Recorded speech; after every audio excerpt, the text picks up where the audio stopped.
Good evening, Expanded Consciousness family. This is Coach Deidre. It's been a minute. I'm filling in for Coach right now. He's going to be joining us shortly, but I wanted to come on in and get us started and welcome in everybody. Let me know that you can hear me in the comments.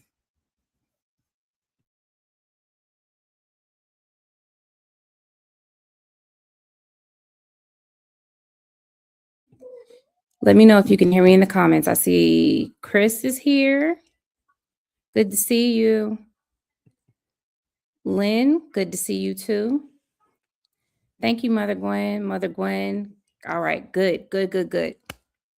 So, all right, perfect, wonderful. Okay, make sure that you like, you share, and if you haven't subscribed to the YouTube channel, please make sure that you do. The YouTube channel is at Life Coach Malachi. So I'm gonna do production and comments and semi-hosting period tonight. There.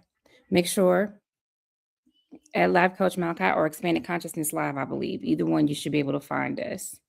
All right. So please make sure that you are tapped in, tuned in.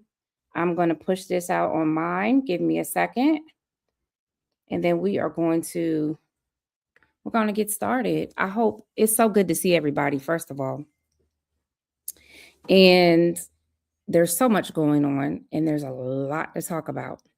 So for the promo for tonight, Coach talked about, with everything going on, there's a couple questions that we have. And it says, have you ever asked whether your beliefs were chosen or installed? In the programming of America, like the concept of America, we're going to explore how Christianity has been used historically and psychologically to shape obedience, identity, and national loyalty.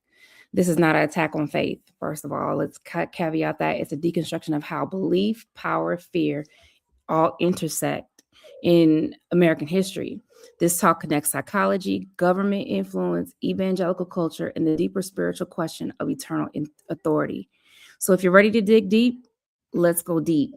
Please make sure that, again, you're putting this out. You're sharing it out across all the platforms, Facebook, YouTube. Make sure you push those out. And let's just kind of start getting just to talk a little bit about this. There's a lot going on. There is a lot going on in the media. There is a lot going on social media wise. There's a lot of information that is being flooded, but that is being flooded to us. But in order for us to really understand where we are at this point in 2026, we also need to understand historically how we even got to this point. And so we have talked about in previous episodes for sure some of the deprogramming, some of the programming that has happened since the 1970s, even the 1960s, with the moral majority, things like that. We have talked about all of those things about historically how we have led up to this moment. But this concept of America and what we now are dealing with came into fruition long before this shift to this ultra conservative right. It came in under colonialism, under the guise of patriarchy, under the guise of racism, chattel slavery. It came all the way when England, between England and the story of the 13 colonies that we're all so accustomed to. But this shift that's happened in America, we've seen it happen all over the world. We're seeing it happen now. And so there's a lot happening. If we look at the context of everything that we're hearing about now in America, there's a lot that's coming out as we're getting this information dump, is what I would call it. It's almost information overload. It's an information dump of information that we're getting with the Epstein files, of key people being involved in these parties or just whatever. And I don't want to so much focus on the like the Lord details, more so than just to illustrate that what we're seeing and what is being revealed is really nothing new. The difference is the public has access to this information. That's the only difference. This has been going on pre Jeffrey Epstein, like there's cycles of these things. And so the concept of America, when we have the American and 13 colonies, even 1776, there's this whole narrative of our founding fathers and how, the Boston Tea Party, there's a narrative, that's a program. That narrative and that program is what we're taught in school. Like the K through 12 system is still teaching World War II curriculum, which is really geared to condition people to work in factories. So you paint a picture of the history of America and teach young people in a certain way so that they will want to contribute into the system of America, the story of America, the program of America, by working a factory job. Not by going to college, but by working a factory job to uphold a certain image of the American dream after the Industrial Revolution. It's almost as if once America hit Industrial Revolution, we stopped and we didn't grow anymore. That's how I look at it. And so when we're going through these cycles of information and get this information overload, in expanded consciousness, at least, we need to evaluate what we're getting, the information that we're getting. And as we deconstruct and decolonize from our thinking, then we have to reevaluate everything. We have to really reevaluate what we're taught, how we're taught, what was the goal of the teaching, whether it be in school, whether it be in your house of faith, if you even grew up in a house of faith, because it's all contributing to how you see this world now through your worldview. My worldview and someone else's worldview is going to be totally different.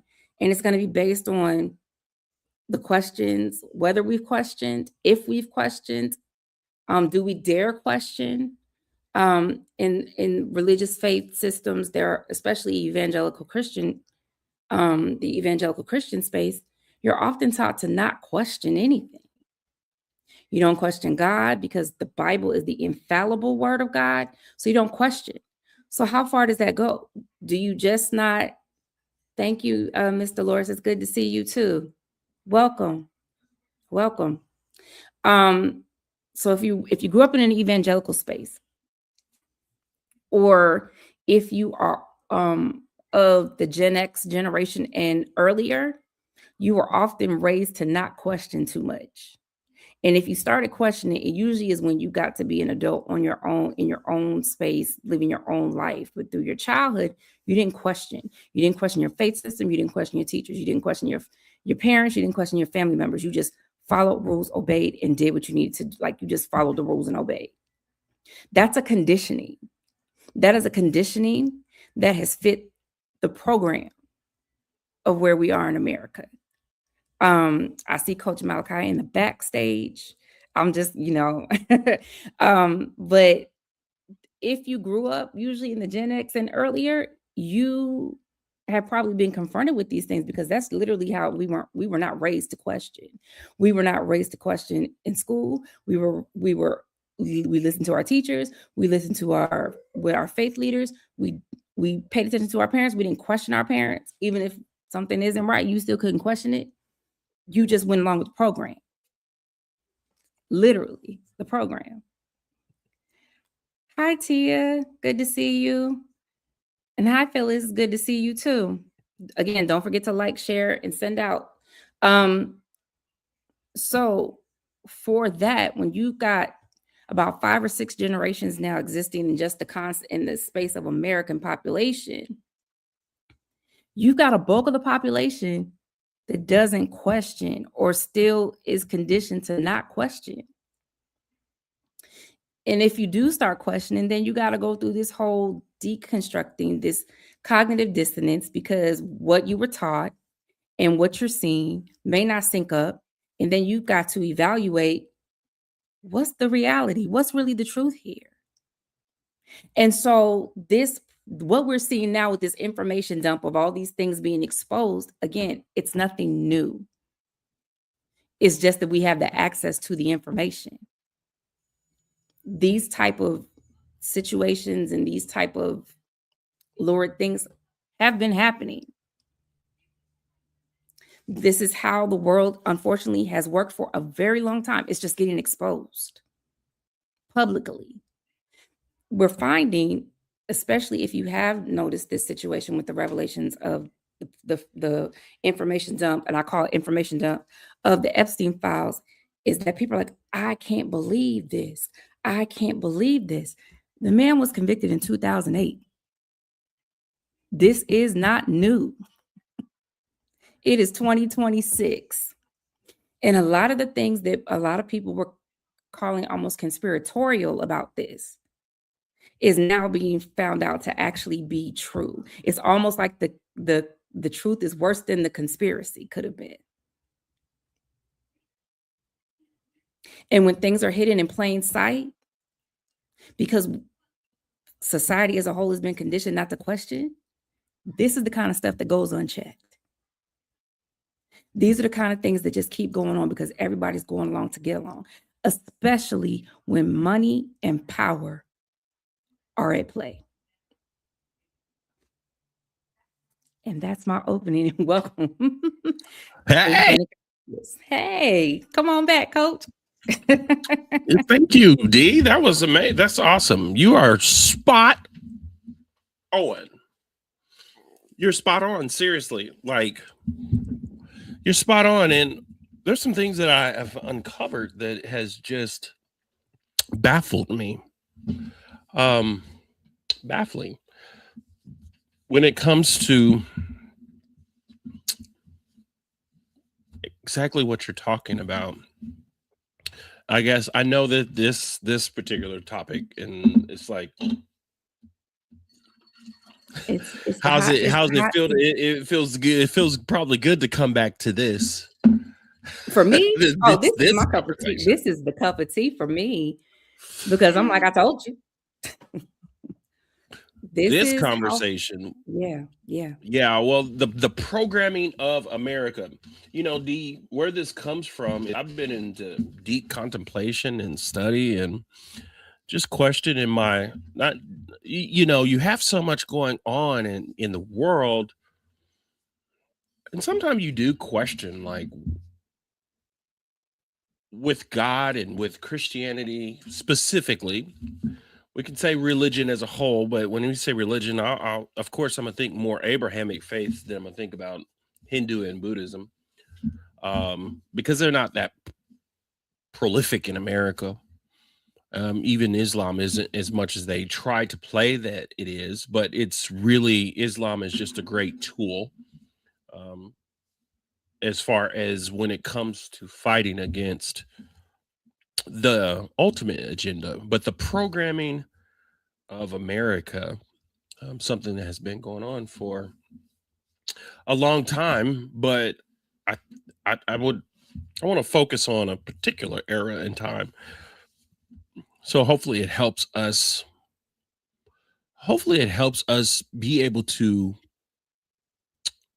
like, we look at deconstructing Christianity, and it's almost like all the problems that I had and all the things that I dealt with, and it's coming to find out that, oh my God, this information is not true, or this information is not necessarily exactly what they said, or whatever the case may be. But I've already experienced something in my childhood. I experienced something in my adolescent years and growing up that has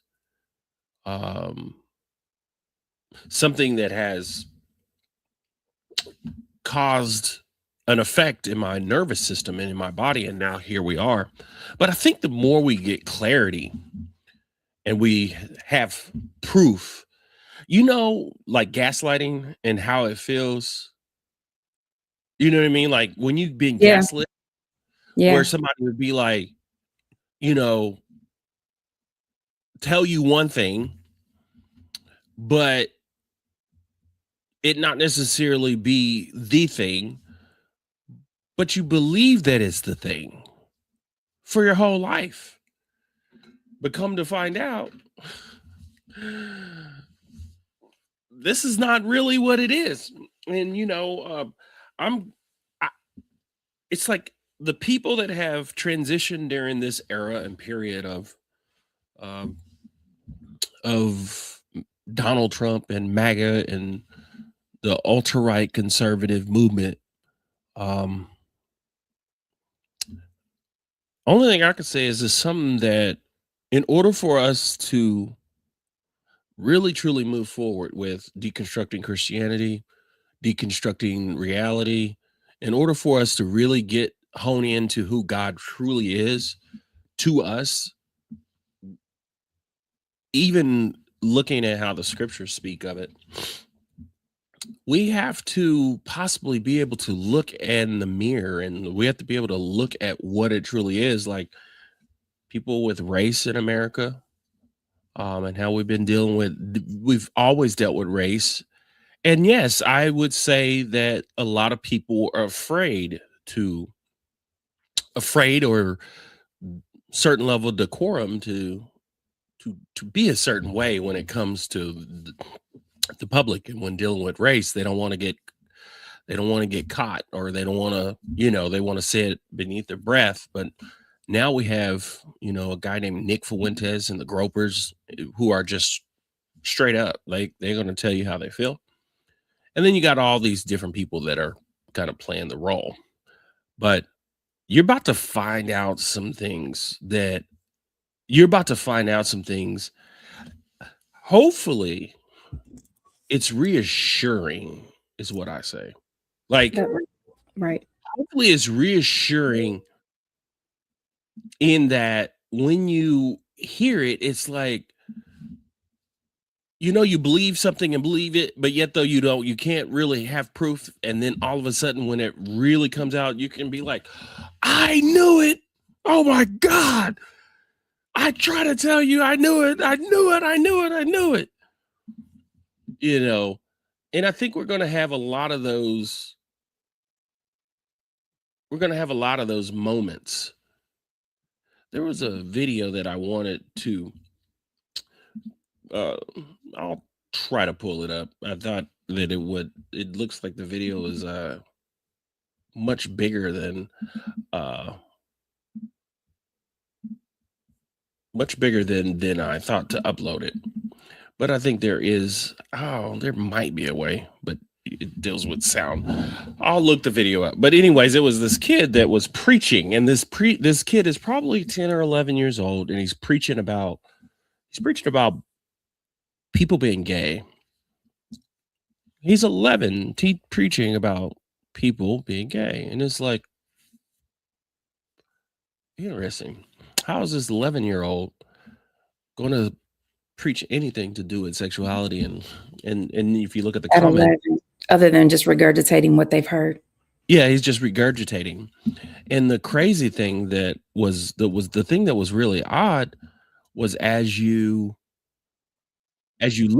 listen to it. As you look at the comments, people are like, all sorts of kind of people are defending, endure this. People are defending and actually saying God could use anyone. And it's like almost another form of gaslighting. Like, what do you mean? Like, he's 11. He hasn't had sex. He's just regurgitating everything that someone said. He didn't even he can't, quote, rightly divide the word. He can only repeat what he's been told. And the reason why that was really a big highlight to me is because of the fact that is like, here we go. This is a good example of a kid that is just repeating what he's been told. Everybody's sitting there listening to him and thinking that, yeah, this is right. Yeah, Mhm. this is good because this is God. And essentially where I'm going with it is the fact that there's a lot that we have dealt with, dealing with, and will deal with that has nothing necessarily just to do with the supreme being, God, right or wrong, um, moral compass. That's things that we base it on. All of this has to do with a system, an institution that has used this system for many years, but there's some things that have come out and that will come out. And the questions that you've asked over the years, especially if you come to this point in your life and you're here listening to me with us today on Expanded Consciousness, you've already asked the questions. You have already wondered and wandered and exploring yourself in life. But today, I want to highlight how the government used and continues to use Christianity for its own agenda. And I'm not talking about how essentially Trump has used it. It goes a little deeper than that. So D's working behind the scenes. I'm gonna get into this. Here's a question I pose you. Have you ever stopped to ask yourself if your beliefs are something that you have chosen or something that has been installed, right? This is something that can be installed into who you are. I was listening to a video earlier today or yesterday, and it was a guy talking about, it was a scientist, and he was talking about beliefs and beliefs being programs, and programs literally they can be installed more like software, just like you install software on the computer.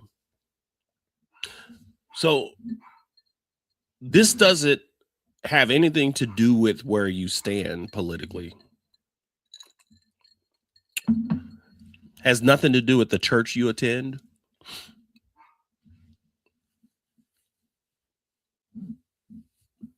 But rather the way you think about God, or your country, mortality, and obedience was formed freely and carefully over and shaped over time. Because when beliefs are very predictable, it becomes programmable. In America, has been one of the most successful belief experiments in modern history. I'm gonna probably get through this maybe just through part one of this. And this is some things that are going to continue and where I'm going to kind of lay a foundation, because all of this is moving and building up to what I call belief engineering. And what that is, belief engineering is just basically, I want to hear myself. Belief engineering is basically looking at ways that you could strategically shape your own mind. Look at ways you could strategically change your behaviors to get a specific results.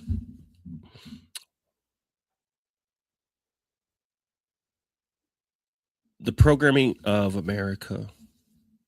Specifically, I want to speak on how Christianity has been used, repurposed, and it has been used to weaponize various power structures. This is not necessarily talking about the entire structure of the entire organization, in terms of its deep lineage in history. Western world, America, and throughout, was able to take their concepts and their ideas and the things that they set forth and use these systems to what we call colonize the world. There's a lot that they piggybacked and picked up and stole, and things that they felt would work. And I believe it was something that would have spread anyways, because it was a pretty powerful. But ultimately, if we look at where we are today,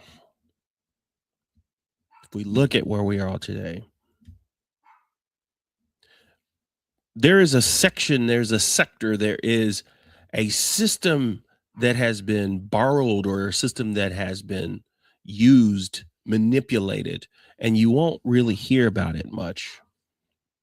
And I'll get you to this, because this was something that is not to make people free, but it was something designed because they understand how to make people compliant. And I'm not talking about your local pastor. It goes deeper than that. People can get awakened as they explore their life and ask questions, but a lot of times we don't want you to ask questions. So this is what's not necessarily to awaken consciousness, but had a lot to do with stabilizing the control of people. I want you to know I'm not here to attack anyone's faith.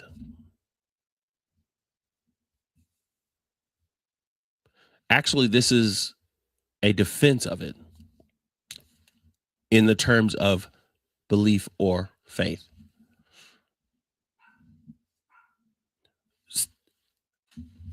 Just to lay a more clear foundation of expanded consciousness and what we're here to do. The intersection between belief, psychology, history, lived experience, more or less mysticism, and their experience of God. You well enough know by now, I grew up within Christianity, the particular sector that we would consider Pentecostal in holiness, the Church of God in Christ, just as Bishop Carlton Pearson and many others. And there's various flavors of Pentecostalism that had moved into charismatic non-denomination. A lot of the different things, how they would like to base their connection to God and source through their understanding and inheritance, if you will, of the more of a Western look of God. But they believed in Acts 2 and 4 in the scriptures, where they were in the upper room. It's interesting when you go through these scriptures and you hear that, because it's like, what does that really mean, right? It's very metaphorical, but we really put it in a place. We really, in our heads, we put it in a place. We put it in a building, and in that building, like, we see this, and that's when the pouring out of the Holy Spirit came, and then they spoke in tongues. Like, we make these stories that are in the Bible that are metaphorical, and there's a lot, whether it would be added or subtracted. There's just a lot that goes into these ideas and these stories, but we have carved out a little space, and over the years and over the time, it grew and grew and grew. But now we're faced with the realization of individuals taking this system that they called Christianity, with this character they called Jesus, and they're taking it and they're creating their own idea of what that means, of who that is. This is nothing new. And honestly, a person is free to do that.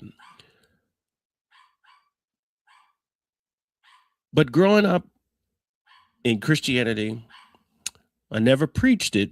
There was a few talks I might have done, but of course the person would defend, but I was a person that always asked questions. I watched it shape identity. I watched it shape the morals of the people around me. And I watched how it created a sense of reality. And it still creates the sense of reality to everyone around us. You know, and it's weird because it's not necessarily the only reality that is here. It's just so loud and so big, but there's something deeper that I want you to know. Really, this got really deep when we start asking the dangerous questions. Questions like, what if the thing that they taught me about God also taught me how to question the authority on the people that claim or talk that they are the source, the true connection to the source? See, though, that question changes everything. Belief, I want you to note this. Belief is not spiritual. You follow? Belief is not spiritual. See, belief is tied to this thing called neurology or neurological. It's tied to the biology, it's tied to the human being, right? Literally the physical side. Belief is tied to psychology. Belief is tied to social conditioning, how we move and how we be. See, religion at its core, it's more of a system that is made up around belief and also around these stories.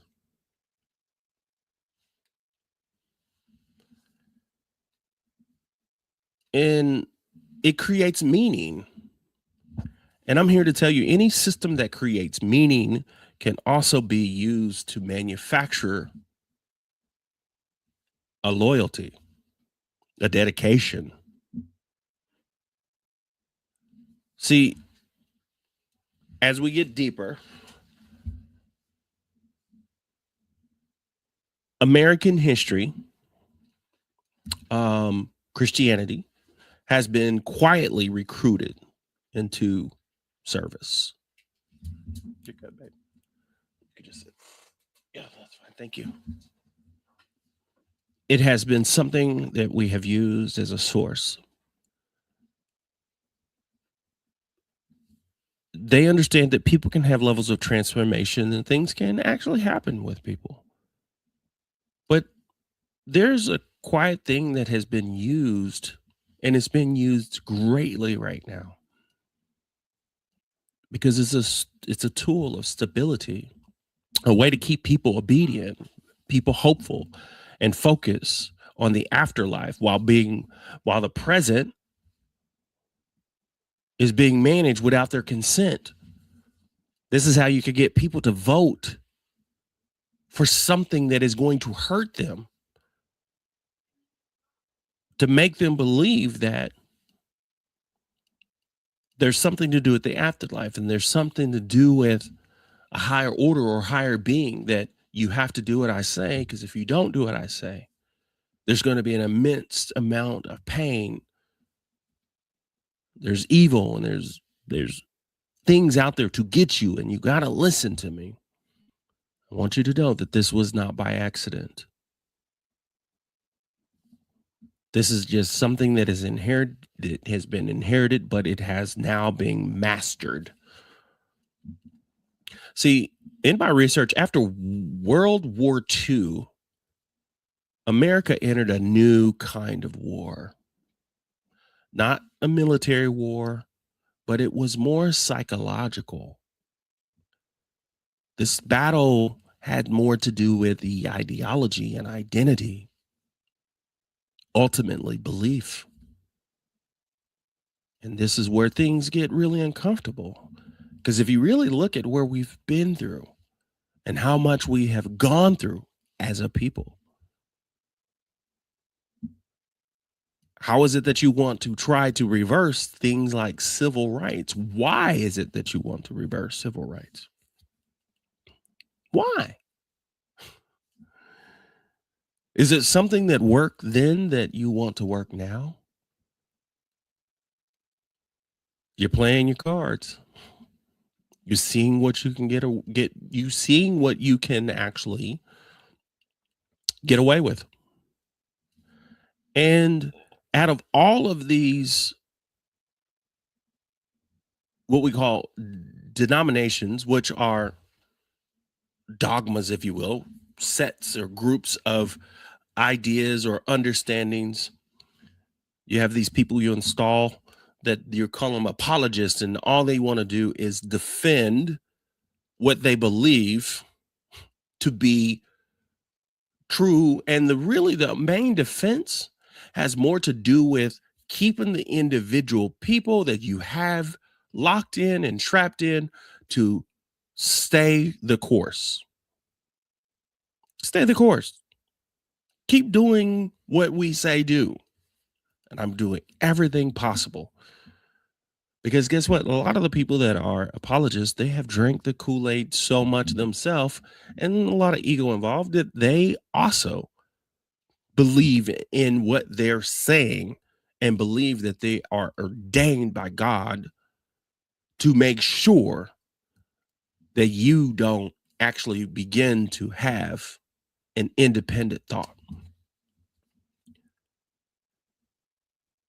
See, evangelical Christianity became the perfect vehicle used. One of the things it did and does, it promotes moral certainty. It definitely emphasizes things like obedience and authority. It really frames things like suffering. But the thing that is the caveat is it will promise that you will get a reward instead of justice now. That's the reason why we begin to talk about things about liberation or liberation theology. I believe personally we have moved or will need to move on beyond liberation theology, because I believe that theology of liberation is more of aligned with Yeshua when it comes to loving your neighbor as yourself, doing unto others that you want done unto you. And there's a lot more that we have shaped and pulled into scriptures, changed things, and try to make these things work. But religion in America has become a stabilizing force, not spiritual, but political. See, if people believe God controls everything, they won't question power. If they believe obedience is the most holy thing, you'll end up tolerating the abuse. Don't you see it? See, if people believe suffering has some kind of divine purpose, they won't demand change. That's the reason why you can hear someone talk about removing SNAP benefits. And yet, though, the people that they're removing the SNAP benefits from are the same people that will vote for the people that are talking about removing their SNAP benefits. I'm not getting into the weeds about whether they deserve it or should have it and all these different things. I know there's various things that can be done, should be done. But the thing is people are taught to suffer, but also keep that carrot of the American dream on the metal. If you work hard enough, you work hard enough, you work hard enough while I'm on the beach. See, we moved from this being conspiracy, kind of like when you seen with these Epstein files. Now we're moving it to understand that this is a high degree level of psychology. And there is some files, some actual documents that have come out um, in the 60s, and I'm pretty sure they have used it now. There's an organization in America, and all foreign all organizations, what would I say? All domestic, or no, can't think of the word, but uh,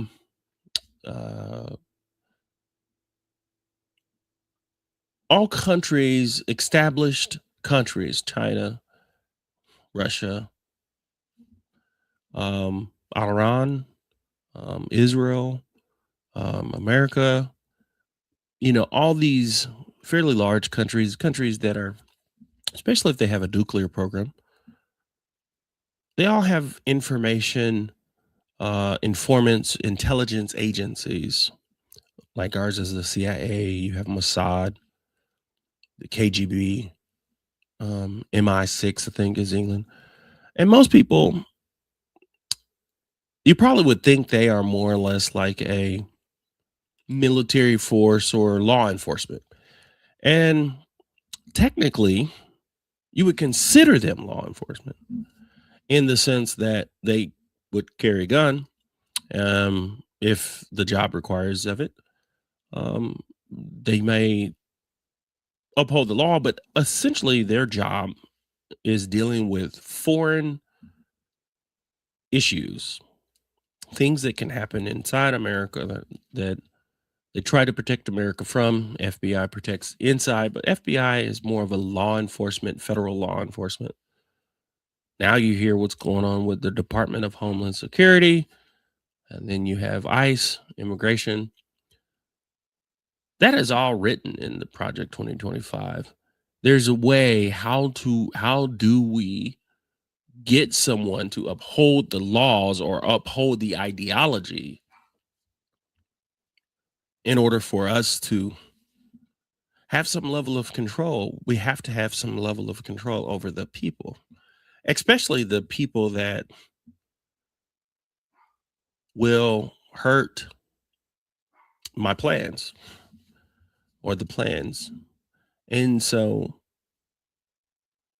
there was a story that I read, and in the 60s, the CIA was using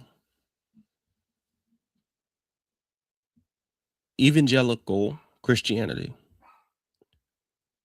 They seen the system, they seen how it worked. And this is declassified information now. And basically they had missionaries and they had informants, and they were infiltrating the whole system in churches. And I believe 100% right now today that they still do. Especially depending on the side that these people play on. Now the thing is it's open. You can have intelligence forces and they can do various different things. But what I really got out of this whole system of what they were doing, and there has been other pastors and there has been other individual people This story even has ties to Billy Graham. And essentially, they want individual people to believe this. You know, I was researching and I found that even the word propaganda is related to dogmas. Conspiracy theory was something that's used by the CIA, right? There's always a degree or element of truth. And the thing is what we may be what we are experiencing now in the hardcore push, a lot of it has to do with 100% has to do with centralizing the idea or the programming of the mind and keeping you stifled, keeping you in this space of believing that morality is tied directly to a Bible. And there's a difference between ethics and morality, by the way. Morality is personal. You personally feel like, right, we shouldn't kill anyone. Do we need the 10 commandments that just printed and put up because that's what keeps us from doing wrong? If a passage in a book is something that keeps us from killing each other, we have a lot more problems.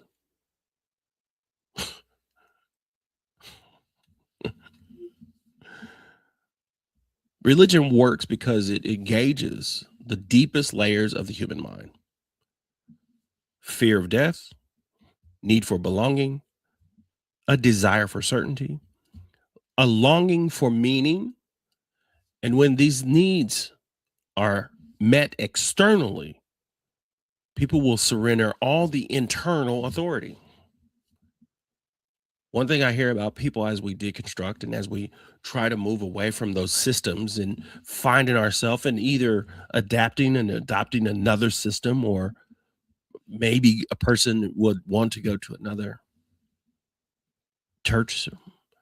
The thing is that community, that level of feeling connected, that level of feeling like you will support each other and you'll pray for each other and then you'll feel moved to do something.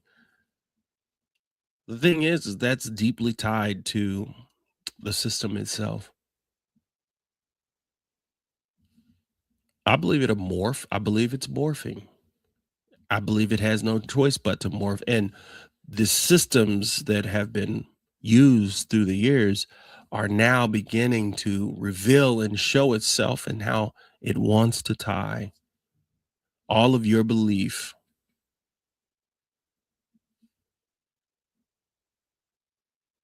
to the country's ability to advance. But what happens there is that same system was used to enslave people and keep them enslaved. If you follow the Bible, as they talk about Islam in the Quran, if you follow the Bible and you try to make sense of everything, there's a lot that you're going to not do. You're going to skip over. You're just going to highlight the things that you want to highlight that keeps things as you want them or you desire them, or right. That's the reason why you can have some of the most ridiculous people like Nicki Minaj or even Kid Rock. You can have some of the most ridiculous in the sense of trying to say that these people, or Donald Trump, but saying that these people represent some level of divine in their policies and their ideas and the ways that they do things. I mean, I'm not saying it's not. You believe that it is. I'm not saying it's not. I'm just saying that it doesn't make sense. If you just look at this person's history and you look at who they are, and then they tell you to your face, I'm not what you are. But for some reason, you still can come back and be like, well, God can still use them.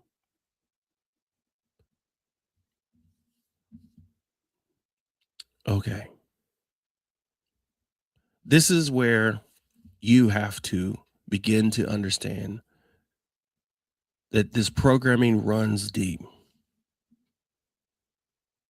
This is where psychology of religion matters more than ever. See, most religious systems operate through the early imprinting, like I was talking about that kid. See, children, I remember them always saying, train up a child the way they should go, they won't depart from it. You can mean well. You could really mean well in the sense that you want to train up a child, in the sense that you really want to train them just to be a good human. That's one thing. But really, if they came to you instead of telling you to be saved, but they came to you and said, do you know that that source God is within you? Do you know that no matter what, you are loved? Do you know that you are a beautiful soul? There's no, as Bishop Pearson says, for those who follow that path, who are looking at those scriptures and really are believing in the inherent word, he says, if Jesus paid it all, do you really believe that it was all paid? Or is there certain requirements? See, you already know that children are taught belief before even critical thinking develops. You can't even think for yourself. But see, we want you to internalize that authority. When you ask questions, we want those to turn to threats. And what happens is over time, your belief becomes your identity.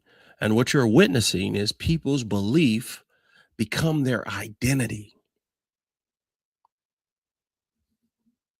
That's the reason why you can lace racism and you can lace bigotry and you can lace all these different things within it. But the psychological effect that happens to individual people, they begin to have what we call is a cognitive dissonance, um, almost like a disorder, where you have two belief systems and you can't really reason. Oh, well, right? Especially if it's been working on you for a long time. When your faith becomes identity and your identity becomes protected at all costs, no longer are you working or operating in faith. You're operating in conditioning, a conditioning system that even the CIA has used in order to get its specific results out.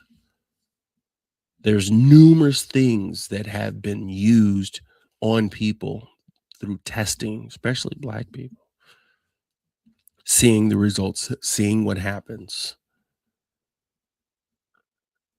The Epstein case and what they did with kids or teens, whomever, was a tragic, tragic, tragic situation, but it's nothing new. It's just the fact that it was designed to do what it did. Get rich people, very wealthy people, which also are very powerful people, to come, to be a part, to ask questions.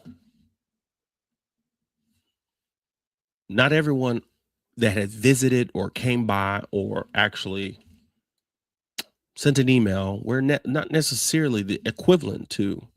There's some things that could be like pretty bad, there's things that people probably would do based on the fact that knowing that the person is a predator or knowing that the person did that, but they got a lot of money. So therefore they either won't say nothing or they just let it get by. Same thing that happened to Sean Puffy Combs. The difference is Sean Puffy's is a black dude that's a rapper. He can be buried under the jail or whatever. But this guy dealt with multi-billionaires and he used that as a tool. It's been stated by CIA individuals themselves that most likely he worked as an informant for Mossad and KGB, and I believe that's in some of the papers. And it makes sense. Gather people, get these people, powerful people, and make sure that we can record them. And because the KGB and the Mossad are individual intelligence organizations that don't necessarily have any rules. There's necessarily no Geneva Convention for them. If they can see a target and they can poison that target, they will. It's just part of the system. It's part of whether you consider them protecting themselves or protecting their interests. It just is what it is. We have more rules, but we're pretty powerful and we can do a lot. We can use money. We can use all kinds of money. We can get you whatever you want, right? It's really deep. This is our belief systems and religion. When you get up and there's a reason why you have the system of a nonprofit church. Essentially, it started as the separation of church and state. The state can't really do anything within the church. Now they're kind of flipping it and they've always been that way, in a way where they wanted to basically say the government can't tell God what to do. Well, God's not down here. That's you. You're the one that's wanting to have all this control, but you just say God, and then all of a sudden everything goes away. The human being goes away. It's just really you're the representation of God. Yeah. You're going to tell the system that created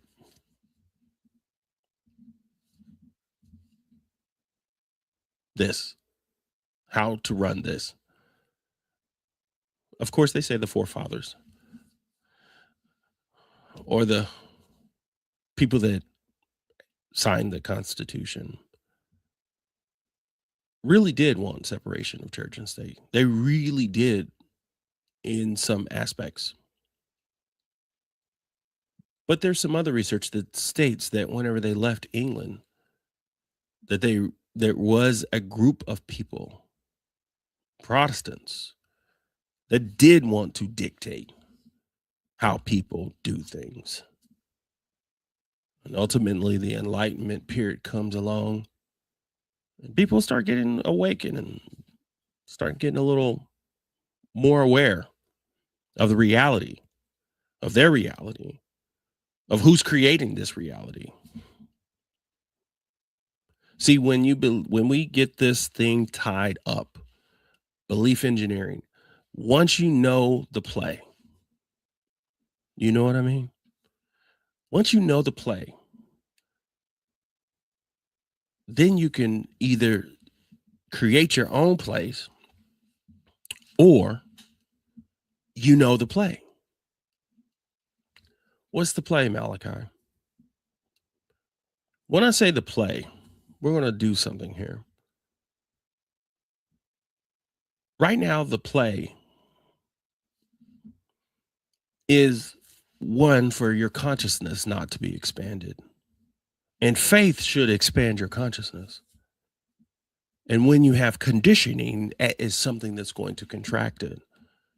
And when Christianity becomes fused with things like nationalism, something dangerous can happen, and God no longer is transcendent. The idea that you have something that you know, there's something deep who you are. There's something, there's liberation and there's freedom and there's There's love that's you already. When God is no longer transcendent, or source is no longer transcendent, it becomes partisan. And all of a sudden, this guy, Yeshua, as they say, Jesus, is no longer just a teacher, but of inner liberation and outer liberation, but is nothing but just a mascot. And if you don't believe me, look at how they branded it. Jesus is a mascot. You know what a mascot is? And when I'm talking about the play, I'm talking about if you look at a game and you're going to play a game, there's a strategy to a game. And when you actually run a play, the play is, does it work? Can I score a touchdown? Can I make a basket? Can I get a home run? Right? So what's the play? The play for them in this system has worked. Spirituality is something that's natural. It comes with us all. So the question isn't to just get rid of religion and just become spiritual, because we already are. We just have to learn to tap in, tune in, turn on, and pull that out. But it's how do we show, and how can we prove through lived experience, through manifesting a new reality, transcendent, seeing what's going on and what's happening, and understanding that their mascot, right? You see the cross, and you see particularly is going to be a white Jesus, and they're like, color doesn't matter. Then if color doesn't matter to who he was, because it doesn't, but if color didn't matter per se, why did it get changed? Well, because anyways, the the the feeling of the person, the connection to the idea, or connection to the source of what the person's talking about, is more important than the person. People are more focused on the life of Jesus. They're more focused on the history of Jesus, and not necessarily focused on living like Jesus. It's a play. Get them to focus on not being Jesus. You have to question what Jesus would do versus doing what Jesus would do. And if you're off, you're off. But we already know 100%. It is being used for power. And this is not by just like some evil people in dark rooms. That's the play. Yeah, the devil looks like this and he has that, and, devil's at the Grammys because they using symbols of the devil. You really think in some level of deep level of intelligence and understanding that evil is just going to, all evil, some evil can look evil, but all evil is just going to like feel and look like evil? Some of the worst atrocities on this planet, even to this day, is coming from people in power that are playing other people. That's what Netanyahu's doing. That's just the play. A lot of those Israeli people don't agree with what he's doing, but they're no different than a lot of us don't agree with Trump is doing, but they're running the play. Power is infectious. You remember when Trump was playing and did the AI strip of Gaza? Somebody done that for him and was like, look at this, Trump. while people are dying. And I'm not talking about protecting the adversary, Hamas. I'm not talking about that. Yes, those people can do some evil things. But does that give you the license to kill thousands of people for one? Is that really truly liberation? Is that really truly the voice? Is that really truly your God? Your God says we can go and do this and everything's good. If that's your God, we got some other problems, because it sounds like a lot of history being played out, and you're doing everything you can to do everything you can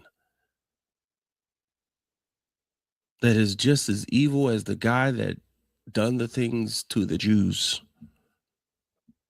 German Jewish people, versus the Palestinians. That's a whole nother conversation. But it's really not these evil people in dark rooms, y'all. But this is systems that understand human psychology better than the people understand themselves. Do you hear me? Some of the same we can almost consider it like it's a level of a technology that is used.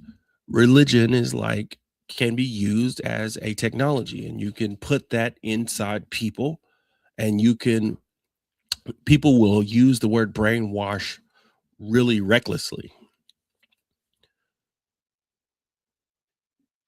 And there's a whole story behind that term, but they'll use that term recklessly. But the thing is because here's one thing I'll tell you.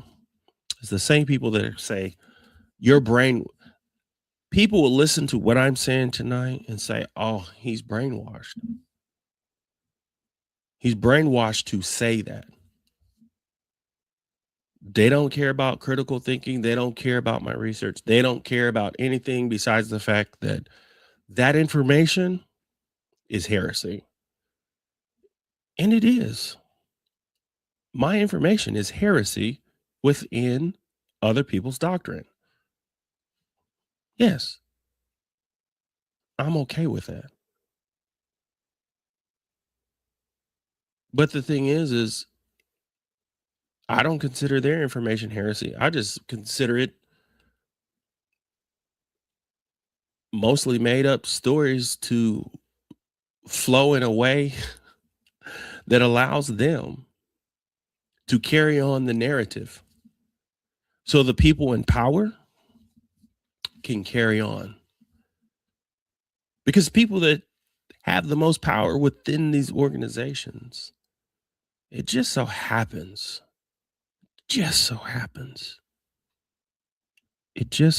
that they are some of the richest people on the planet.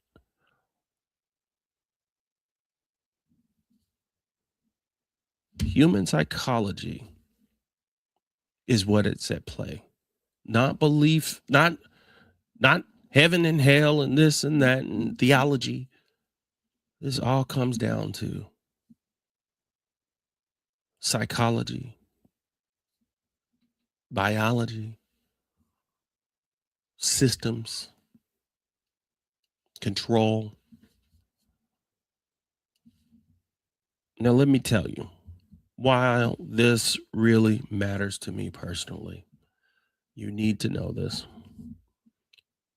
And I think this is some of the most important work that I will do and that you will see through, because it's not going to just stop with here. As everyone talks about deconstructing, they talk about their higher self and authentic self and divine self. All this is wrapped around my system within belief engineering, because the minute that you can actually begin to see or realize or understand your behaviors, and sometimes you might need doctors and sometimes you might need specialists and experts, right? If you wanted to really get your life together, if you really want to get your life together, it makes sense to know what your blood panel looks like, maybe a wellness panel, what that looks like. Let me see what it looks like. Let you see it. Let a doctor see. How do you want to live? How do you choose to live? What do you want to manifest? All these things are doable and are done and will be done, but we have to be real. And when I mean real, I mean God real.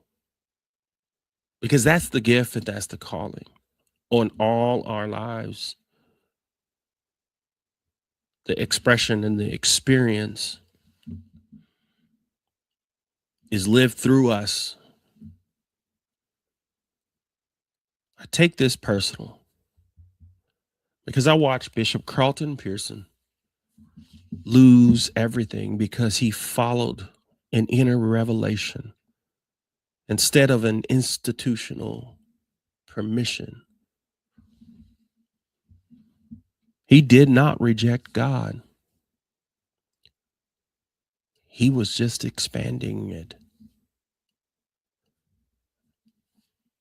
And the system in his era and time came back and he got punished for it. You ask why? And some people say he fell from grace. He fell from God. He fell. You know what Carlton Pearson failed at? He failed at managing, maintaining, and being rich. Because that's what it all comes down to. Being able to have the look and have everything. Because if you have all of that stuff, whether you're in a church or whatever, yeah, what happens is somebody will follow you. Especially whenever you start talking about in churches, right?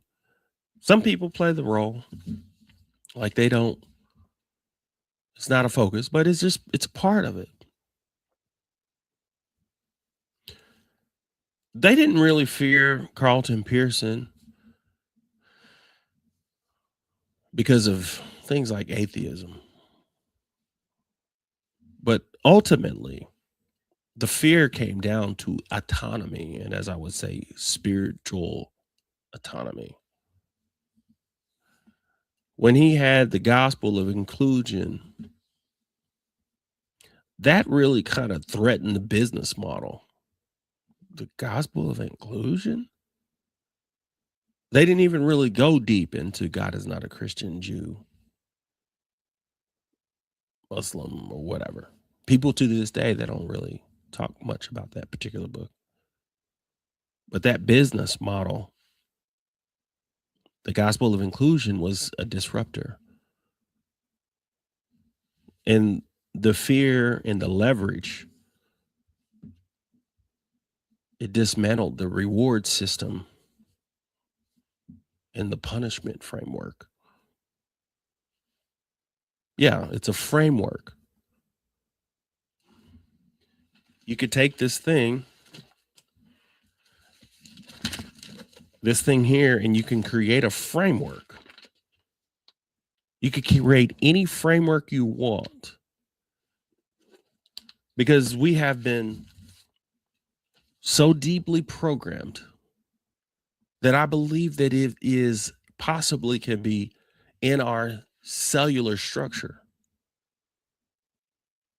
to actually respond to it because it's been so deeply ingrained. What do you mean by that? What are you saying? That sounds crazy. There's a study of mice, and they would shock these mice on the floor in the cage. They would shock them on their feet. They would make a sound, doo, shock, and they would do that through multiple generations of mice. As we know, mice is something that we use to test humans. I mean, test mice, and it relates to humans. And they have found that after so many generations, you can make the sound, and the mice that have never been shocked will jump.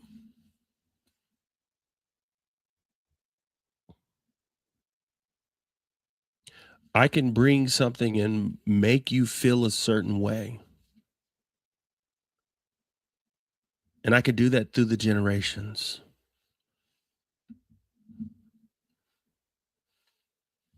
And that's where people start talking about generational curses. It's really generation or biological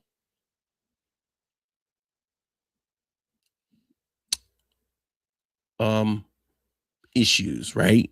More of a biological system malfunctions. And so we're almost pre-wired and pre-programmed after so many years of people pumping this and pumping this and pumping this. And it's really easy. It's super easy because there are some beautiful, wonderful people that really will bless you. They really will give you something. They really mean it to their heart to actually say, I should do the right thing. I don't necessarily believe that God is not in the church because people are in the church, and I believe that people are connected to the source. Just misguided, misinformed. That's part of the system. It's part of the framework. It's part of the patterns. Whenever spirituality becomes internal, systems lose power. When consciousness expands, program weakens.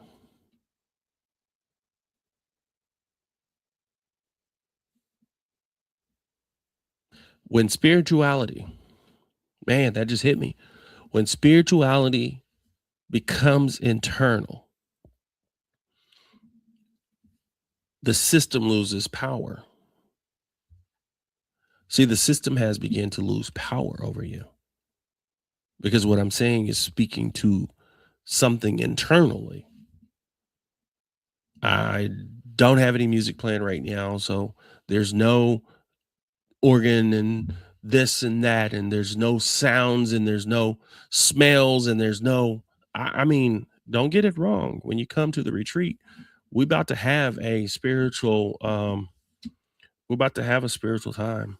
Um it's my church.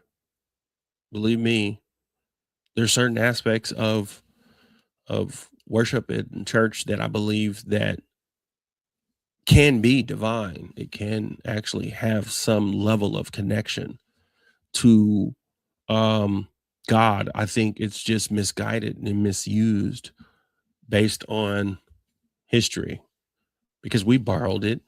A lot of it we borrowed from hoodoo. A lot of it we borrowed from all sorts of pagan practices, right? And there's some sacredness in things that can be done. You go to a funeral in a church, there's some sacrednesses within that. Go to a wedding in a church. But it's a whole different ball game when we start talking about spirituality becoming internal and your consciousness expanding.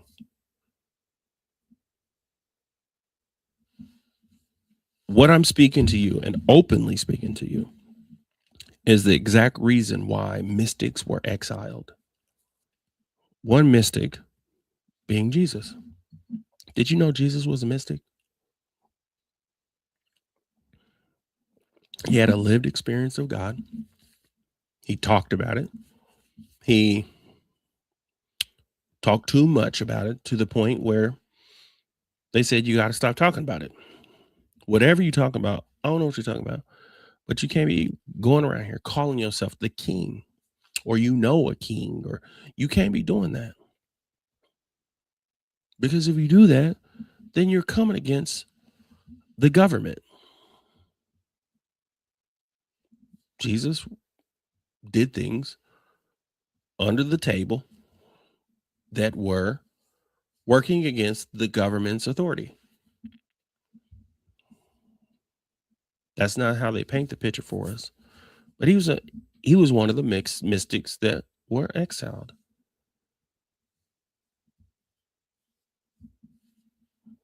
prophets. I think they said, was it Paul? One of them, I think, was hung upside down on a cross. You don't really hear much about it. You do hear about the persecution of Christians, right? Because if you can use that today, right? If you could use that today, then you get to do the persecuting. Oh, we're getting hurt. A lot of times they want to highlight that so that they can actually do what they want to do. Not saying that it doesn't happen. Not saying that someone can be Christian and somebody don't like you and they hurt you. I'm not saying that can happen. It happens in other countries. There's radical groups everywhere. But this system that we're talking about is something that has to do with our existence in this country.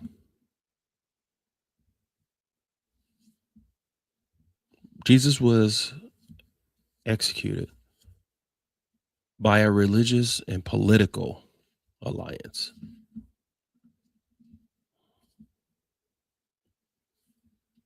History is just going to rehearse everything.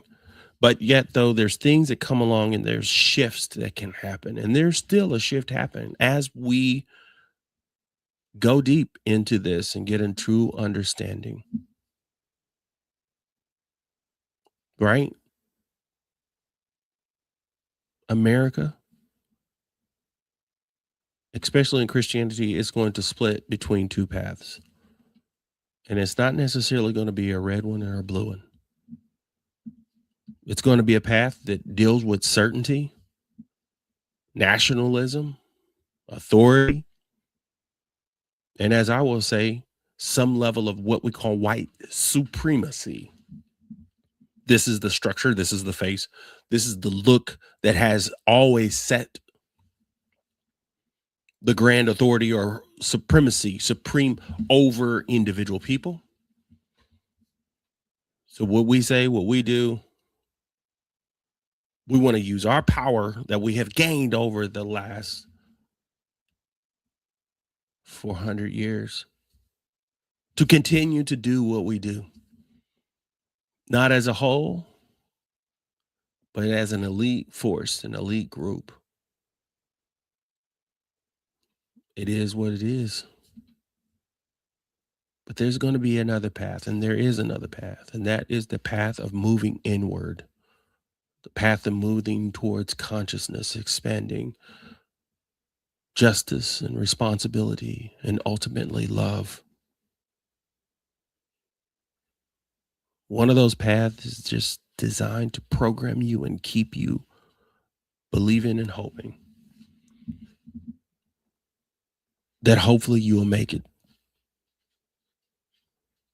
But the other one is designed to awaken you. So the real question is not whether Christianity is true. The real question is whether your relationship to Christianity is conscious.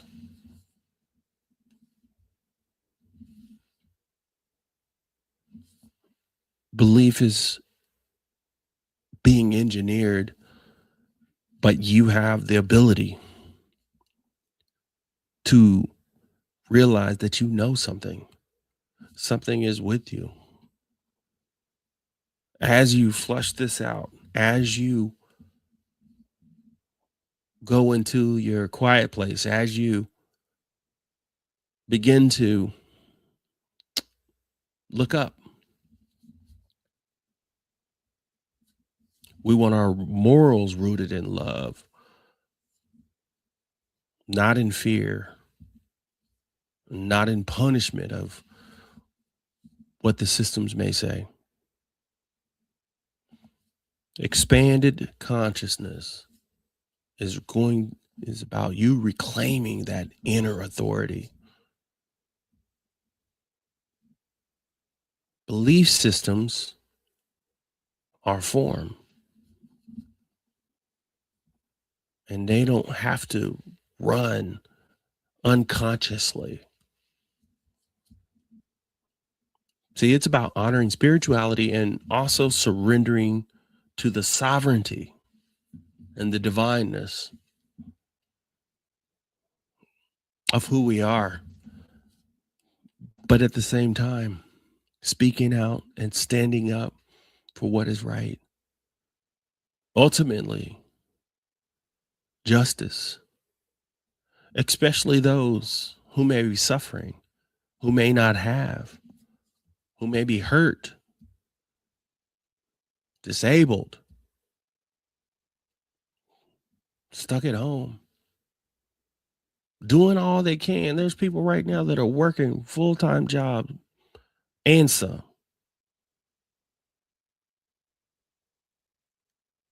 and still things aren't working. And the answer is work harder.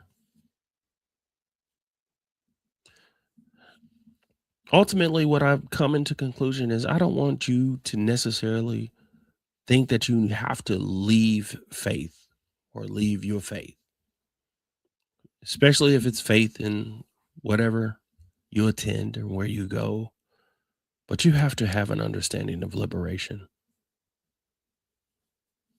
You have to realize that belief is and can be a program. But this is the moment that you can become free and you can choose what you believe.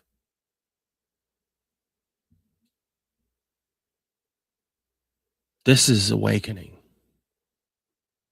beyond the governments and the institutions. The programming of America only works as long as people mistaken their obedience for faith. But consciousness has always been the revolution.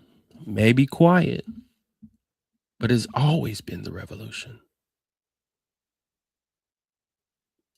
If I say anything to you today, anything to you today, is to let you know that you are free. You are free to believe, free to receive, free to love, and everything is going to be all right. Everything. What you got to say, D? I was just listening. It was good. It was really good.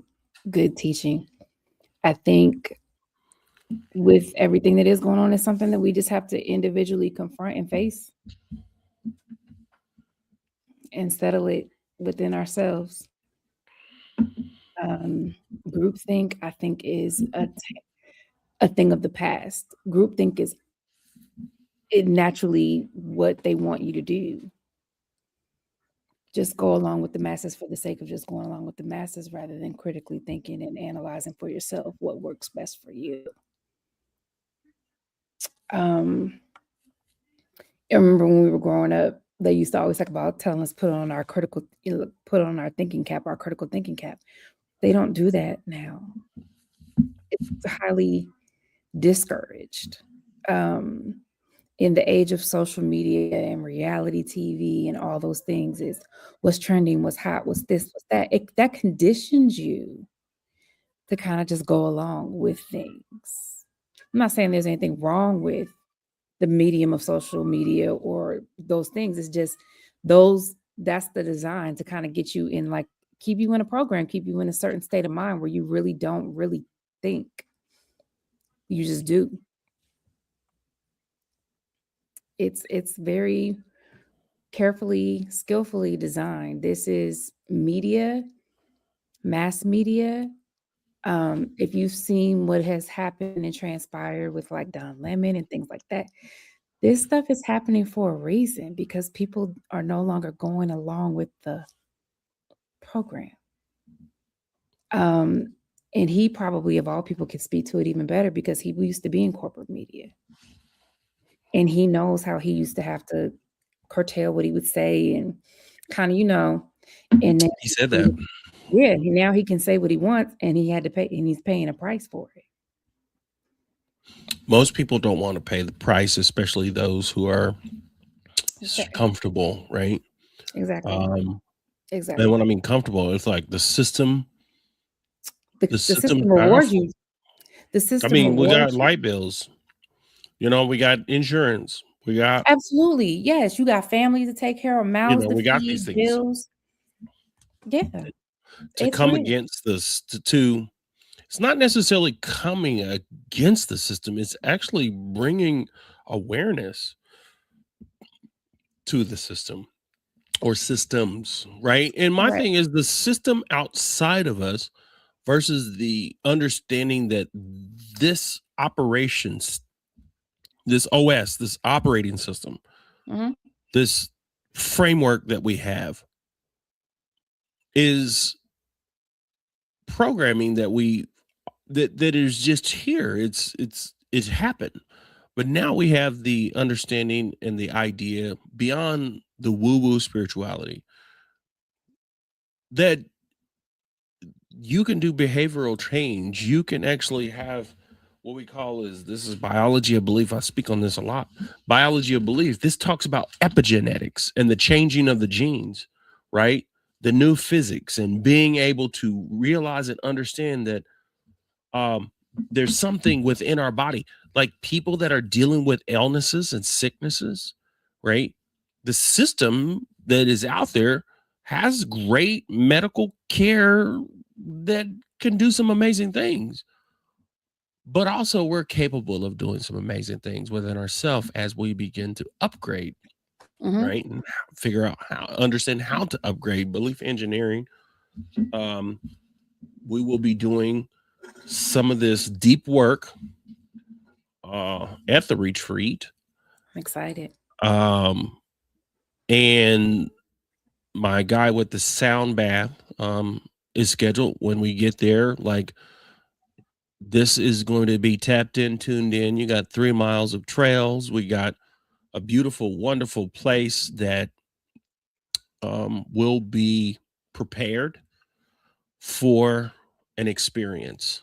Um, if you're living in a city, you will witness some ultimate peace and some ultimate quiet, because the energy as you're around devices and things in the city, there's a frequency. Um, and so one of the things um, that you'll do is called forest bathing. And so the trees and the dirt and the ground, as you grounding, you have moments to do that. Um, this is on Osage native land. And so, um, yeah, this is going to be epic. I promise you. Yep. We're gonna have an amazing sound bath Yep. where the frequencies and dealing with sound gongs and um, All the frequencies and oh tones. man, it's you know Yep. yeah. I mean, I'm telling you, this is going to be powerful. I And will. Malachi and I will actually be in the same city and state at the same time. I already got all my stuff booked. I'm ready. I'm ready. It's gonna be I will amazing. make sure that I post that. Um, Especially I get the link for people to purchase. Um, one of the things that I know is that it's kind of like exercising and getting ready to go into a boxing match or exercise, when you're preparing for something, right? When you prepare for a procedure, people that prepare for a procedure in the hospital or whatever, right? You might have to go through this particular protocols to prepare for that procedure. You go do that procedure, right? And it to have specific results. And so, um, as they talk about equipping, my thing is as you learn yourself and you're equipped yourself and you begin to understand yourself, manifesting can become a little different. a little easier, right? The books that you want to write, the things you want to do, right? The goals that you want to accomplish. High achievers typically hang around or will be around high achievers. The reason why Epstein was so powerful and the reason why it is known, but somewhat just believed, that Epstein worked as an informant for these various organizations, specifically Mossad, is because he um, had so much influence with individual people that are wealthy. And so when you think about the people that are named in those files, if there was a Joe Schmoo there that was worth $50 million, which there probably was the other years, or whether listed or not, most likely, even if that person worth $50 million was listed, nobody's really going to care about the millionaire. They would care as in like he should go to jail, but nobody would be like, oh, who is he? I don't know who that is. Versus people that are powerful, high influencers. All right. I appreciate it. Sunday, I don't know if I have a banner here on here, but I've been doing Sunday service, if you will. That's what I call it. I have a Sunday service Insight on timer. Inside Timer, and the Okay. people are loving it. I know y'all show up. I got a close, tight knit group of people here that kind of frequently show up. But it's beautiful. I'm developing the same on Inside Timer. Inside Timer gets. Now, what time on Sunday? Because that's Super Bowl Sunday, so we don't want to take Oh away. wow, I forgot about So you that. might want to bump your time up. I forgot about that. What You can is I would just what bump it up an hour. That what, way it won't what time impact is the halftime. Super Bowl? Well, I don't kickoff know. is 6:30, but I know everybody's going to be watching the Yeah, halftime. we usually do something as a family and have fun. Mhm. No, it's So usually. kickoff is usually 6:15 Eastern. Oh, okay. Yeah, because I've been running about 7:30, 8:30. Usually Yeah, 7. I think I'll be okay. I don't think halftime. I mean, halftime I know is the big draw for most people. Yeah. We'll see. Just I'll post it on my wall on Facebook. I might do Sunday. I might do Sunday morning. Like You can even do midday. Yeah, six. I just confirmed it. It's 6:30 Eastern is when the game starts. It's really good. The inside timer, you guys, is really good. I said that because I don't want people to have to be like competing no, between yeah, the two. that's good. No, that's good. I may do Sunday. Uh, 3 o'clock or something. Yeah. Like 2 o'clock Eastern. I mean, 3 o'clock Eastern. Something early. But I do know there's a good 150 people that show up over there. Yeah, join us on Insight Timer. It's a wonderful time. I Yeah. missed the last one, but Yeah. I've enjoyed Insight Timer and I love the session. So Yeah, please and I come back. love the people. The people are wonderful. And it's good to be back. I missed you guys. Yeah. Missed you guys. Did we have any comments?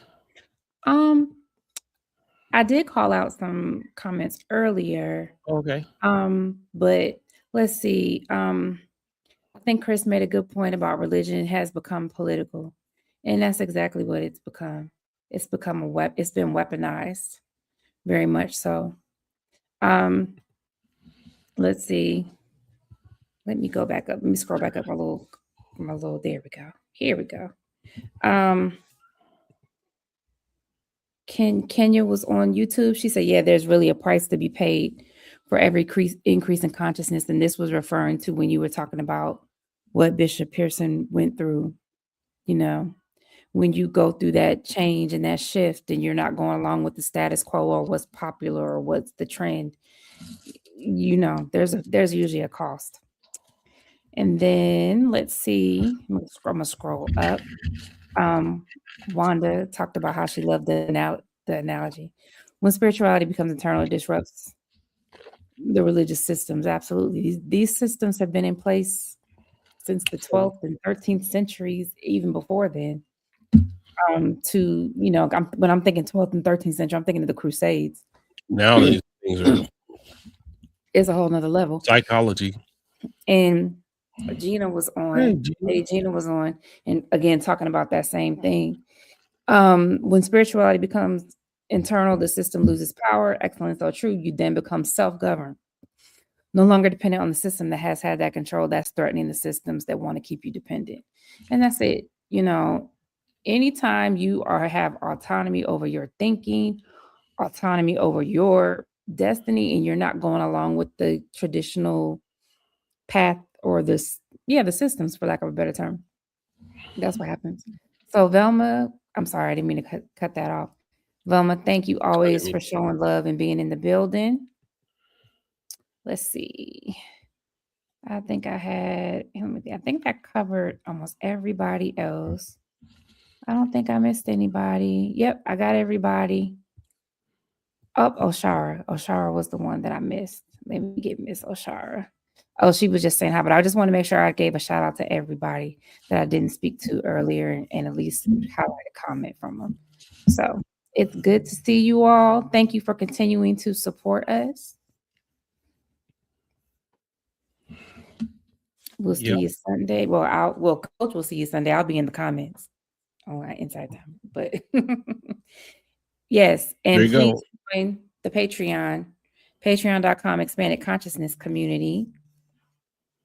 Yep, that's always the great place to get Yeah. Oh, yeah. information. These back. So, yeah, there's some things out there I just posted. There's some things on Christianity history and some of that is mind-boggling, but it's so good. Yeah. I mean, it had Christianity. First of all, Christ never intended for Christianity to be a thing. Like, let's be clear. It was never intended Yeah. to be like a religion, a thing. No. Yeah. And so what is now what we know of Christianity, that was not what it was the intent ever was from Christ's perspective. So what it has become and what it has morphed into, it doesn't have a pretty history. It doesn't have a pretty history, guys. It Yeah. has a documented Sometimes I history. wonder if we, it's like not to create another denomination, but do you tell your story yourself? I guess Yeah. no matter what, you're going to end up doing that, even if if it's not Christianity. But the But thing the is, fact, yeah.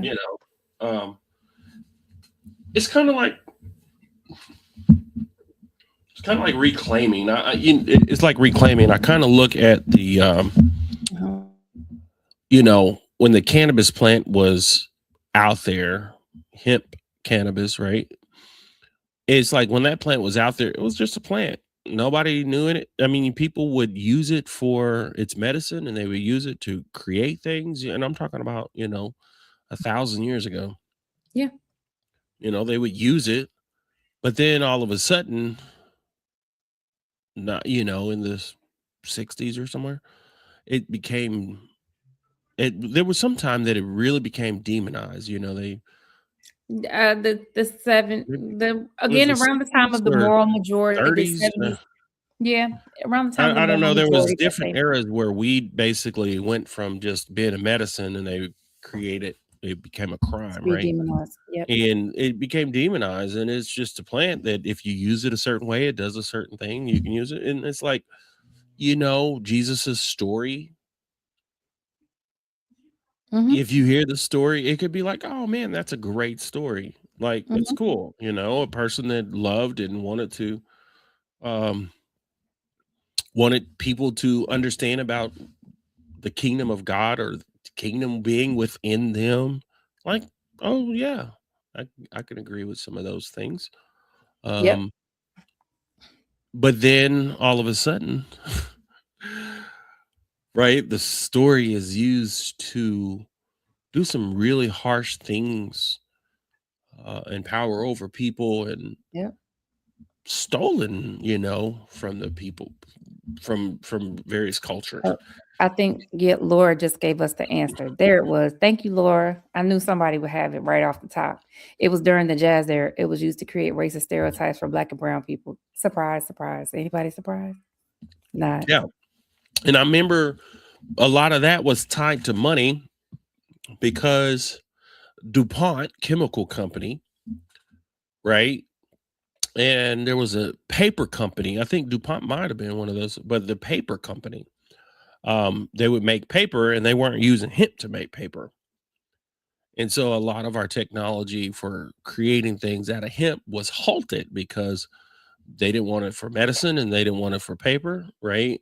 Because Yep. it could freely grow Yep. within 3 months or something like that, 4 months. And so therefore it was demonized. And so I only bring that up because Mm-hmm. it's like, what has happened to the story of Jesus, you know, People in literally have created different narratives of the story. How many denominations do we have? Was it 40, 46,000? about 45,000, about There's one. 45,000. Right. There's 45,000. And so That's great.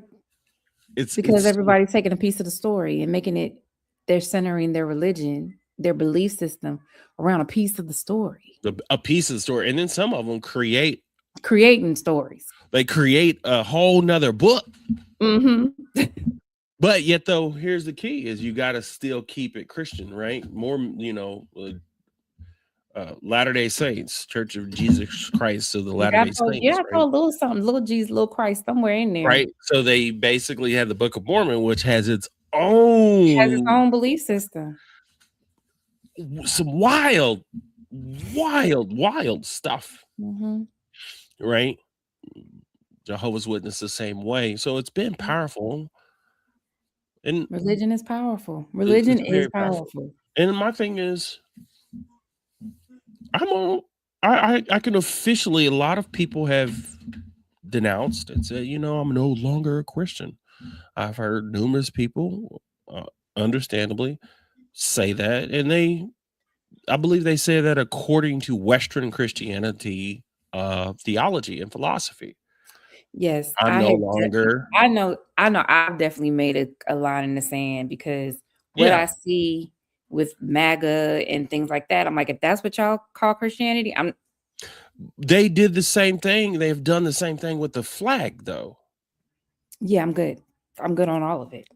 You get what I'm saying? They done the flag. I mean, they did the woke. I know they co-op they, and that's probably another good session or even a side class or whatever. Is how they co-opt different things that had one meaning and how they co-opted it and literally taking it another way. Anything that works. And Part of I'll me, get in trouble, but even how the ADL co-opted the term Semitic and made anti-Semitic mean something that now is something else. That's a whole nother. There's the way language can be co-opted and changed and take something into a whole nother meaning. It can be. It's a culture war. I'd It's almost, part of me though is kind of like, so if a person still uses Christianity or Jesus as the fixture for you to comprehend, right? Mhm. And kind of I wouldn't, it's not to make people mad, but what gives evangelicals the right to own something to the point where it's kind of like the conversations when people says you don't like what's going on in our country, move. Okay, so that make sense. Like, so I buy a house and I buy the land like capitalism teaches us. The American dream. The right? American dream. Right. But then I get a neighbor that moves into the neighborhood, and all of a sudden they start doing stuff that is completely outright crazy, that I don't agree with, and I should move because of that Absolutely. neighbor is doing something, and I can't say that neighbor needs to be neighborly. Or the converse of people who didn't get here till Ellis Island telling people who've been here before that, go back to Africa. Okay, Right. let's have a talk. Like, I just need us to get our timeline straight. My thing is like, Get the facts straight. Like, what are we doing? uh, if I go back to Africa, I can't even go back Where am I going? to one Exactly, where continent. am I going to? What part of Africa am I going to? Because you I, funneled you our know, ancestors through one port, but from all over. I But mean, again, if your family didn't get here till Ellis Island in the 1900s, and my ancestors were here in the 1800s, who needs to go where? right? I These are the heard, things. These are the things, I heard somebody say, there was someone white, and they were saying there's really no, as far as Native American, as far as American.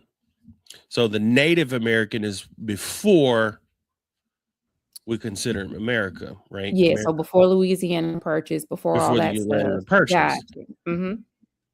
They were stating that the African American is the true United States American, because the United States, because they They built built it. They built it. Oh, you gonna get us in trouble. they You built gonna United States. They built the White House. They built, right. We They're built the the country. labor. There was Our no. ancestors built the country. They Absolutely. built the country, and then we were brought over to build it. I mean, literally.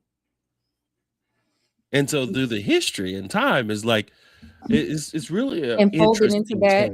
folded into that are Chinese people who were brought over to help build rail. There's like a whole slew of people, but they don't want to talk about that. And they always want to focus on the founding fathers or the signers of the Constitution. They always want to talk about that, but they forget how this country came to even exist in the state that it is. It came off of enslaved people being brought over here to perform a task, which is build a country. To build a country. Cotton was the number one export. And then That's what ran built the Native American or the Indigenous American off the land to build the country. right. But again, In other words, when a person asked me to move, if a person was to ask you to move, if you don't like it, how about you move if you don't like it? because they don't know that they just got here on Ellis Island in the 1900s, and they think these are the problems. I'll just This look is at the it thing. like They be this. like, If I I'm just own a being house, honest. Like, they really don't get it. I'm like, look at if your I own a house calendar. in the country and you own a house in the country, and if there's something that I don't like that's in my country, Listen, you can I go. have the right. You can go. I have the right to actually voice how I feel about my country. Can you imagine? Can you imagine? Can you imagine if you were to go tell to tell all of the abolitionists and the slaves,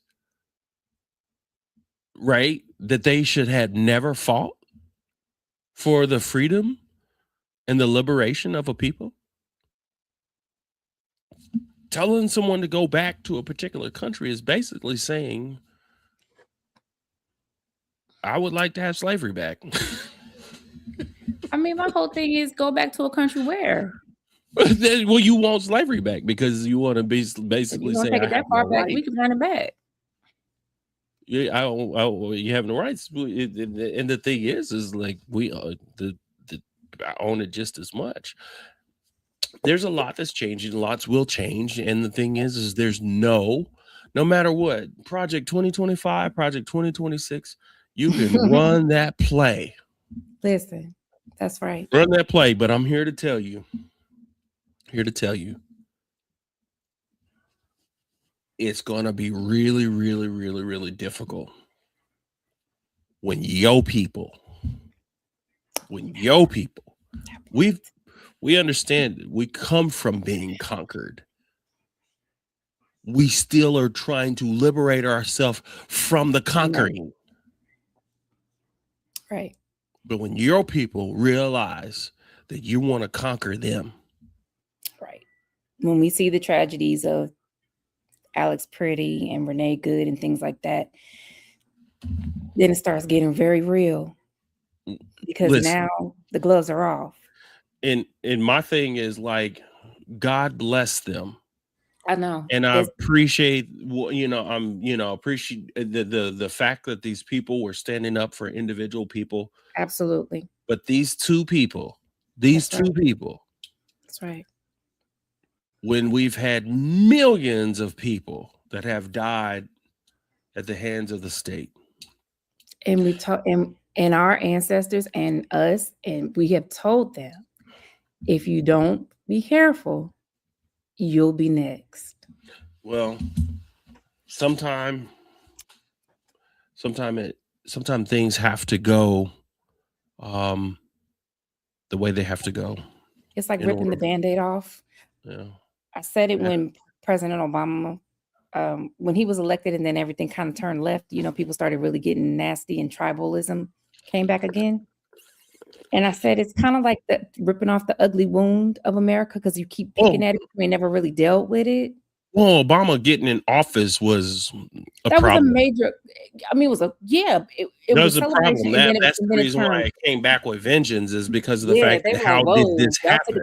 Y'all so rolling back DEI and rolling back all those things. My thing is like roll back DEI. It wasn't even doing what it was supposed to be doing. It was better than what we ever had. Right? It was better than what we had. And it also gave veterans and just women in general more opportunities. Let alone, we're not talking about women and veterans more than black folk. That part. Per the document. Okay, the data is the data, and the stats are the stats, but people don't like to listen to it supported them more than, but my thing is, now you have the right to use the same data and the same data set to do what it actually is designed to prevent. Exactly. Oh, white people are being discriminated against. Discriminated against. Oh my God.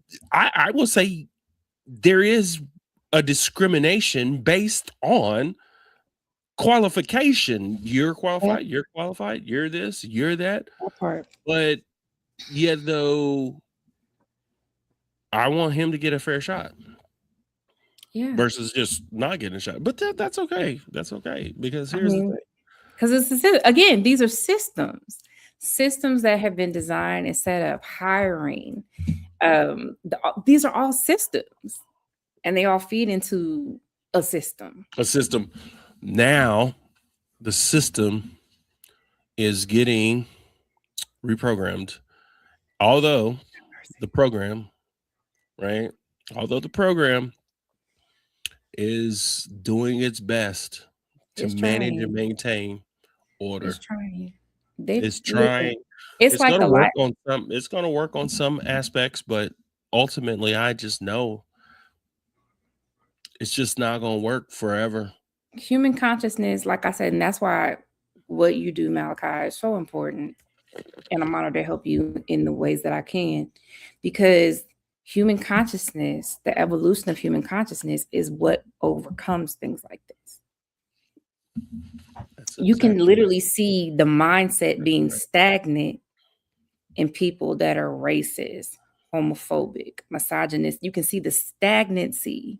They don't think, they don't challenge their own thinking. They just stay in a program. They stay in a certain mindset, and they just repeat the points. There was a time, though, that you could go to your neighborhood, live in your neighborhood, get the paper, and live in there, and then you could just stay there. But now with the social media, and now with everything broadcasted, and now with everything, all of a sudden, I can't just stay in my corner. You know, they say, "Come on out of that corner." You can't We're a hide. global society. We're a global society because of technology. You were a global society, so it's happening. It's happening, and I think last thing I'll leave with is the evolution of the church, the evolution of Christianity, the evolution of spirituality. Like, how does it evolve? This is how it evolves. This is the evolution, right? This is the next phase. And the biggest thing is community. And to me, one of the biggest things is community, but ultimately it's autonomy, self-autonomy. It's realizing, awakening to who you are, and not just breaking the religious system, but the belief system of what you are capable of doing for Exactly. yourself, as yourself, right? And understanding that we are the future, and the future's now, right? It's time to move, man. It's time to move. It's time to do. It's time to figure out what you know and do that. That's a good way to put it. What you know. That's it. It's what you know. What you know versus yeah. I've been listening to some Bishop videos that I recorded, Mhm. and he said it numerous times. Well, he said it numerous times. It's something that we know, and the system wants to keep you from knowing that. That's it. That's it. That's it. Why were they upset with Bishop Pearson? Because most of them knew the truth of what he was saying. But if he said it publicly, guess what that does? It's hard to now, Hard to but break out that yeah, system the because cognitive dissonance though is like, yeah, but then everything that I have put my whole life to in that part believing this, I have to let go. have to let go, and it's some money. Our system is based on capital, A big right? tide of money. It's a money And maker. then it's like, but it's a thing when you say all this, I've spent my whole entire life talking about hell and not sending people to hell. Mm-hmm. And you're trying to tell me that it's not true? That's can't be right. That just can't be right. Correct.